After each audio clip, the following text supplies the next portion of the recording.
Hey guys! Magandang gabi. Welcome back po dito sa Gandara SRU channel. Andito na naman nga po ako ay nagbabalikan nag-iisa ninyong nagmamagandang ka-legit Darikans upang maghatid ng latest update and fresh happenings patungkol sa TVJ.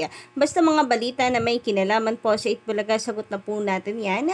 At ganun din sa mga balita sa loob at labas ng showbiz. Kaya naman, kung hindi ka pa nakaka-subscribe dito sa aking channel, ano pang iniintay nyo? Mag-subscribe na, i-click lang ang subscribe button at notification bell na nasa baba para ma-notify ka sa mga susunod nating video.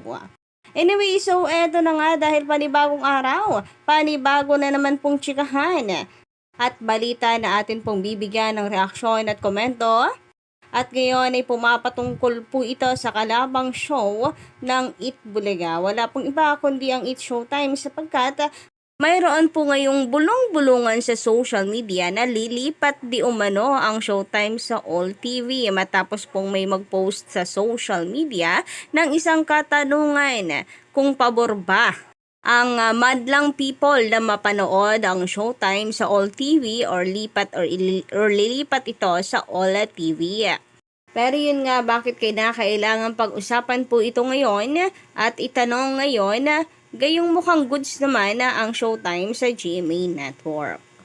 But before that, nais po nating batiin sa Raisa May Dizon ng happy birthday. Sapagkat nag-celebrate nga po siya ng kanyang 19th birthday kanina sa Itbulaga. Sakto po no, live ang TVJ at the same time may inihanda po ang TVJ sa kanya. Ang kanila pong plano noon sa dibo nitong si Raisa May Dizon na naudlot and ngayon nila itinuloy.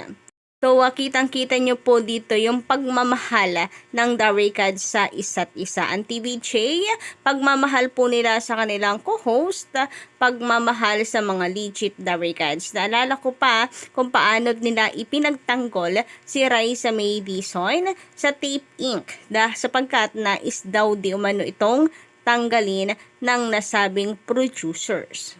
Bukod din yan, nais din po nating i-highlight ito pong pagkakabahagi po ni Miggy sa Itbulaga sapagkat talagang malaki po ang naging kontribusyon ng Itbulaga sa kung nasaan po siya ngayon. Grabe yung kanyang pasasalamat and kita nyo naman until now, may mga blessings pa rin po siyang natatanggap and kanya po itong ipinagpapasalamat sa nasa itaas.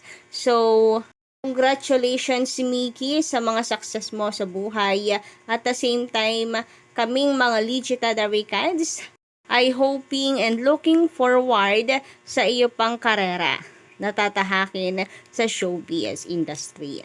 More projects to come. And nawa nga ay maging isa po siya sa artist ng TV5.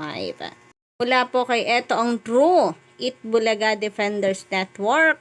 Pa-follow po guys ng Facebook page nito dahil ito po ay legit and solid defender din po natin or ng TVJ. Miggy Tolentino, laki ng pasasalamat sa Itbulaga dahil noong sumali siya sa That's My Bay to Work It Like Miley challenge, nagbago ang buhay niya. Kahit mismo sa kanyang sa kanilang barangay, nakilala siya at naging barangay SK Kagawad, siya na kanilang barangay sa may Caloocan. Yan lang ang ilang kwento niya noong sumali siya sa Itbulaga.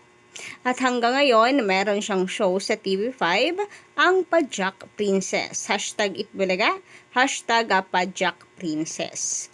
So, ayun na nga guys, tulad ng sinabi ko or nabanggit ko kanina, sana po ay maging artist po siya ng TV5 and unti-unti pong makaipon ng artist po ang TV5 na makapagpahubog at makapagpasikat ng mga artist. At ako ay looking forward na maging isa po itong si Miggy at iba pa pong mga sumala sa Itbulaga before. Actually, kung hindi niyo po natatanong, ay si Miggy talaga yung akin pong bias noon sa That's My Bay.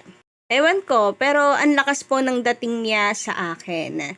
Anyway, a quick update naman po tayo dito sa post ni Daryl Yap na may caption na 6.17 or marahil stand for June 17 at meron tayong dapat abangan ang Shane Time charot lang. Di umano nahula po ng marami ay patungkol po ito sa naging issue ng Showtime. Mukhang hindi pa rin daw tapos si Daryl Yap.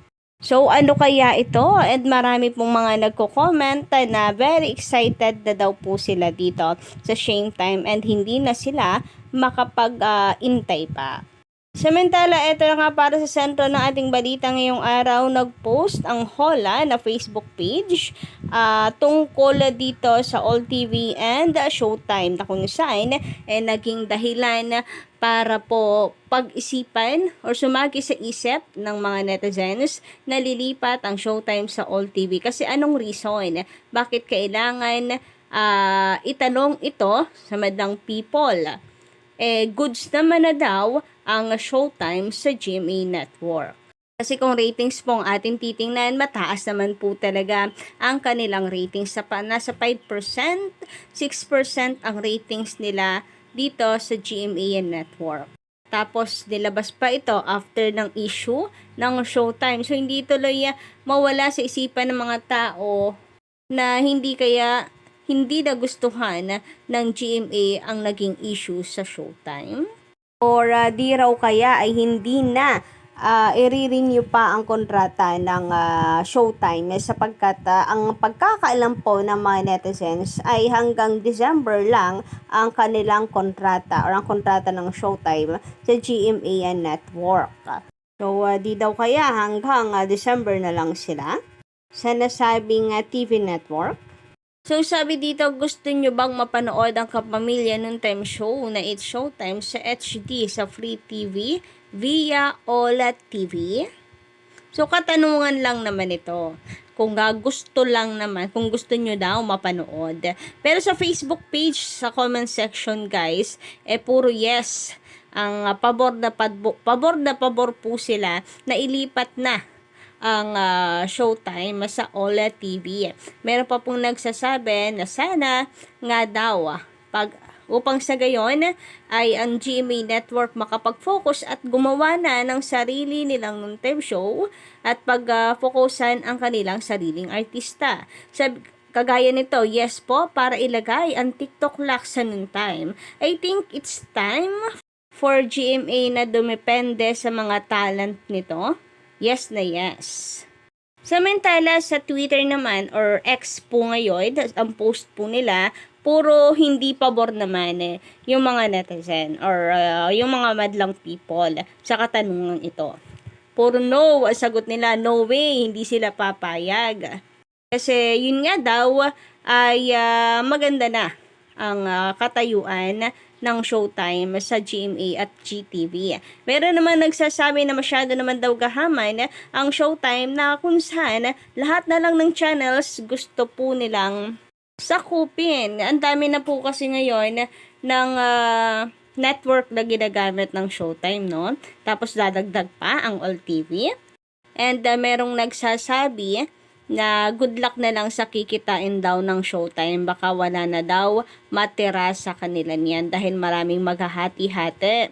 Pero ako, I don't know ano po ang takbo, kung paano po ang takbo of course ng financial nila. Pero yun nga, hati ang reaksyon ng mga netizens. Sa Facebook, ang dami sa post po ng Hola ay yes pabor.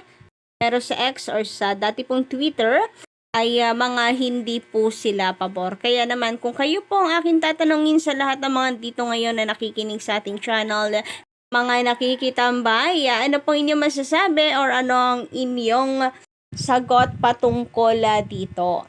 Pero ang masasabi ko lamang po mga Dabricats, ito po ay nananatiling kuro-kuro, hearsay, palagay, at wala pong kumpirmasyon ang balita pong ito. Kaya mag-antay na lang po tayo ng official statement or official announcement rather hinggil po dito kasi baka mamaya hindi naman po pala totoo, 'di ba?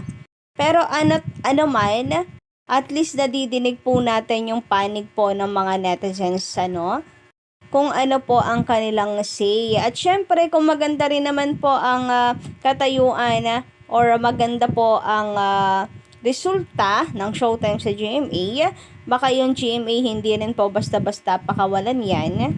Kasi kita nyo naman na kahit may issue po noon, na kahit ang dami pong sinabi ni Vice tungkol sa GMA, noon na tingnan mo ang GMA tinanggap pa rin po sila, meaning business is business na lang po talaga. At kung nakikinabang ang GMA, bakit pakakawalan, di ba?